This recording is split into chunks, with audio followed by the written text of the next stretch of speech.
Tu sais, le money management dans le trading est un concept qui est mal compris et qui est mal enseigné.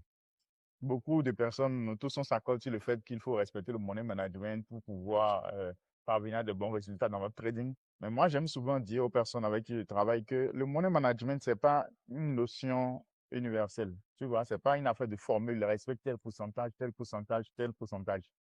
Et la plupart du temps, quand nous écoutons les personnes qui parlent du money management, elles ne te parlent que du money management dans le trading.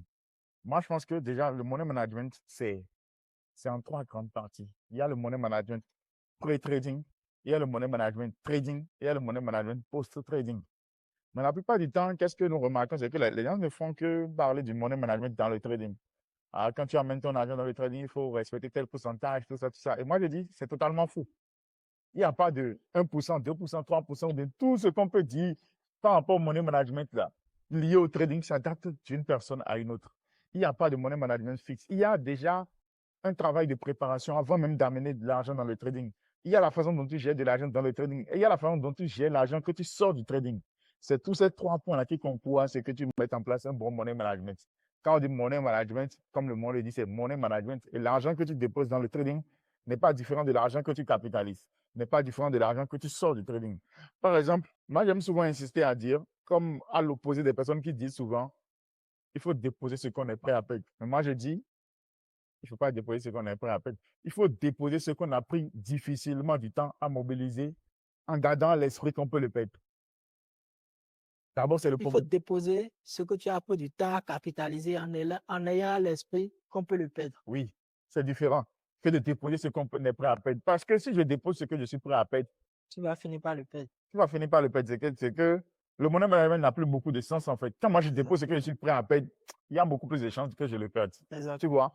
Je dis, il ne faut pas avoir de la facilité à mobiliser son capital pour pouvoir déjà commencer à poser les bonnes bases du respect du money management dans le trading.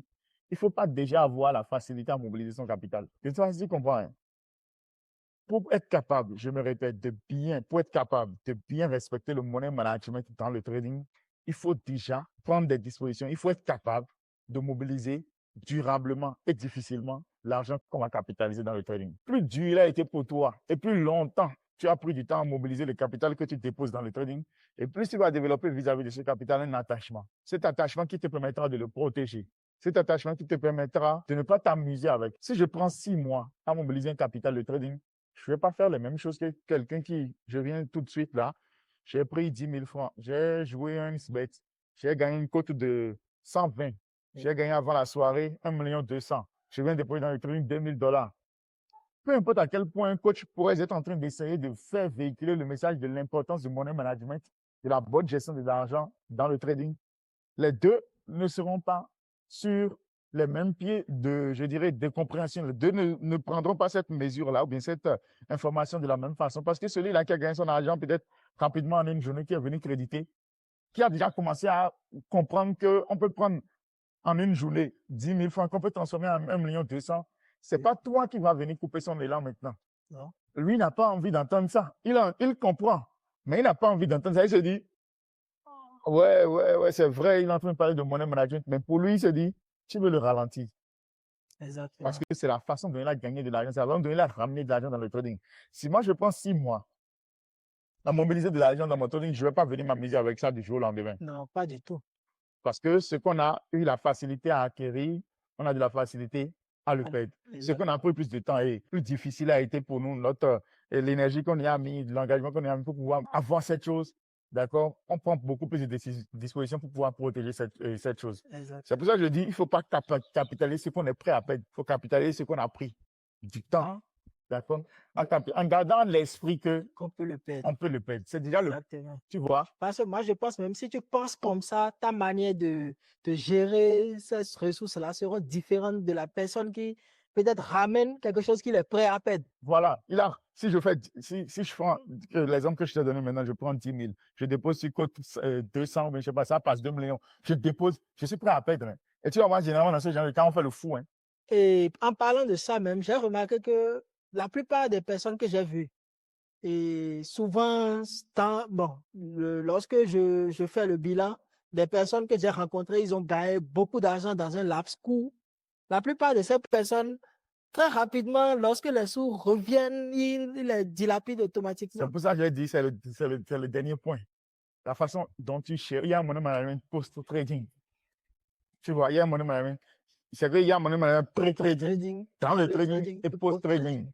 Parce que tout ne se limite pas à bien faire les deux étapes là. Ouais, j'ai pris du temps à mobiliser un capital, j'ai respecté tout ça, tout ça. J'ai respecté mon management dans le trading, j'ai gagné de l'argent. J'ai sorti l'argent du trading. La façon dont tu vas gérer cet argent-là aussi a une incidence sur la façon dont tu vas continuer à respecter ton money management dans le trading. Exact. Si tu prends les ressources que tu mobilises de ton trading et tu vas t'amuser avec, d'accord? Tu vas garder à l'esprit que ça va encore revenir tout de suite et maintenant. On a souvent l'habitude de dire les performances passées ne garantissent pas les performances futures. Mais au-delà de tout ça, c'est que je prends l'exemple de deux personnes pour que je me fasse plus clair.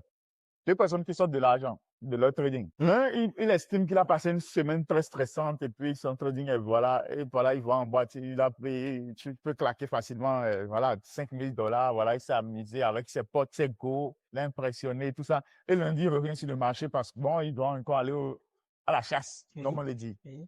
L'autre, il a pris les $5 000, peut-être qu'il a mis dans, je ne sais pas, je veux pas réfléchir, mais il a mis dans une activité peut-être qui lui offre certaines garanties.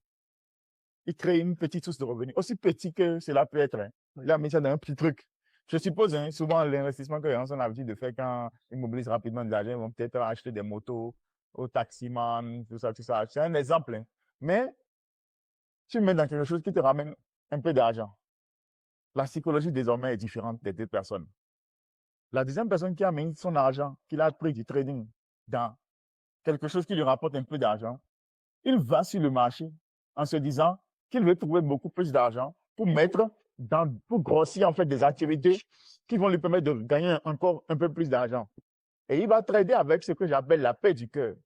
Parce que il se dit, bon, ça me rapporte mes besoins élémentaires, mes besoins premiers là. Ce n'est pas le résultat du trading en fait qui va faire en sorte que voilà, je puisse manger, je puisse payer mon loyer, Et plus il crée des sources de revenus tout doucement. Et moi, je dis, on peut créer des sources de revenus avec n'importe quelle somme, hein, d'accord? Comme tu as donné dans l'exemple, dans l'une des vidéos, des lapins, tout ça. Oui. Donc, plus tu crées des sources de revenus à côté et plus tu diminues une pression du respect du money management dans ton trading. Mais si chaque fois tu dilapides les sous, donc la gestion post-trading est mauvaise, chaque fois tu reviendras avec beaucoup plus de pression parce que déjà même le week-end passé, tu as déjà influencé. Tu ne peux pas passer. Je vais encore répéter ça le Tu week-end. ne peux pas passer 1 mois, 2 mois et on ne te voit plus en train de chauffer. C'est grave. C'est dangereux. Et toi-même, tu vas revenir en étant chaud. Donc, je pense que quand on parle de money management, c'est un domaine très vaste que la plupart d'entre nous limitons uniquement au trading en respectant juste les lots. C'est pas les lots. Ça, c'est juste la partie visible de l'iceberg. Derrière, il y a un gros travail. C'est de se demander comment je capitalise, comment je gère ma capitalisation et comment je gère mes profits. C'est ça le money management. C'est pas comment je vais gérer tel lot, je vais prendre 1%, 2%. C'est juste une partie. Et en dehors de tout ça, moi, je dis, votre incapacité à respecter le money management est le reflet de votre éducation financière et surtout des pressions, des charges que vous avez à côté. Le reflet de la qualité de votre money management est le reflet de votre éducation financière et des pressions que et vous des avez à pressions, côté. et des pressions, des charges que vous avez à côté, c'est-à-dire à côté. Si quelqu'un a une pression de payer un loyer dans 2, 3, 4 jours, tu ne demandes pas à cette personne de patienter. Tu ne demandes pas à cette personne de respecter 1%, 2%, parce que sa réalité est différente. Elle comprend le message, mais il y a une réalité qui est là. Cette personne se dit, je vais faire comme je peux. Je vais aller gagner de l'argent pour payer mon loyer et après, je vais respecter le money management. C'est ça qui est le message. Exactement. Tu comprends? Elle se dit, moi, je vais doser d'abord. Elle comprend ton message. Parfois, Mais ça rentre ici, ça sort là. parce qu'il y a quelque chose qui favorise à ce que ça sorte. Il se dit, Ouais. moi, je vais d'abord, cette opportunité-là, je vais doser là-dessus. Si je dose et ça passe, et je paye mon loyer, C'est passé après. le reste, je vais commencer à respecter mon money management, tu vois. Et il y a donc ces éléments que les gens doivent comprendre. Money management, ne se limite pas seulement au trading. Les gens perdent beaucoup de temps à vouloir régler quelque chose dans le trading alors que la solution est ailleurs. En dehors du trading. Et j'espère qu'après cette vidéo, certaines personnes prendront davantage. J'ai beaucoup plus à dire, hein, mais je ne veux pas que la vidéo soit très longue non plus. Je n'ai pas envie de passer tout le temps à vous ennuyer, à moins que vous me dites en commentaire que ce genre de thématique vous intéresse. Et là, voilà, je peux continuer à faire des capsules comme celle-ci, vous parler davantage plus en profondeur afin que vous soyez davantage plus situé par rapport à ça.